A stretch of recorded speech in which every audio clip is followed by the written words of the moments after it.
I loved my girlfriend with everything I had, but on wedding day, I somehow became part of her best man, and I personally handed the woman I loved to another man as his bride, and the reason I looked so calm was because this wasn't sudden at all. I'd already gone numb. 5 years ago, I was just a cashier at a convenience store when I met this rich heiress. We fell in love fast, but her family rules were brutal. Their heir could never marry a poor nobody like me. To be with me, she gave up her inheritance, took 99 lashes, and got forced to kneel in the ancestral hall for 3 whole days and nights. The family had finally agreed to let us be together, but only if she gave the family an excellent genes heir first. I freaked out and shook my head, signaling her to say no, but she agreed anyway, then asked me if I only loved her body. That shut me up on the spot. I could only hope that after the baby came, she'd still be the girl I loved. Time flew. Right after she gave birth, I rushed to take her away, but she refused, because the baby was a girl, and her father demanded she give them a boy before she could leave. I snapped back instantly. They only asked for a child, never said it had to be a boy, but she was dead set on staying, told me to wait 1 more year.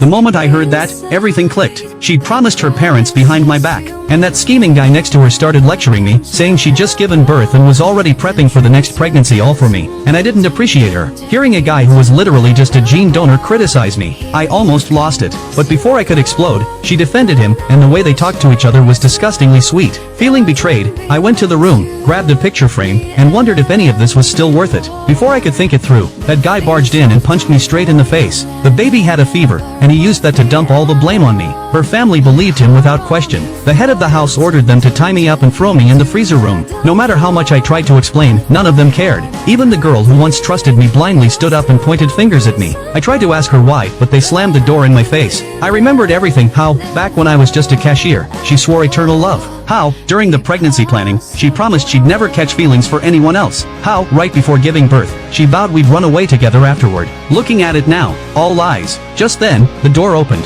I couldn't stay here anymore. All I wanted was to take her away today, but the moment I reached the doorway, I froze. That guy was playing the deeply caring role, offering to help her with a breastfeeding issue. Then he used the excuse that the baby needed milk to ask her to help him relieve the pressure. And because she knew I was locked in a freezer, she agreed, not realizing I saw everything. To numb myself, I drank the entire night away. Didn't stop until I threw up. That's when my junior came looking for me. Our overseas project just got a $1 billion investment boost, and they wanted me to be the CEO and lead the whole thing myself. Thinking of her betrayal, I agreed on the spot. When I got back to the house that was mine only in name, she immediately scolded me for coming home late and reeking of alcohol, knowing she hated the smell, yet I still drank. When I ignored her and walked away, she panicked and stopped me, asking if I'd gotten brain freeze damage from being locked in the freezer. I said no, and tried to leave. That's when the guy reached out his hand, the hand wearing my mother's keepsake, trying to make peace. Of course I snapped. She quickly explained that she gave it to him as an apology gift.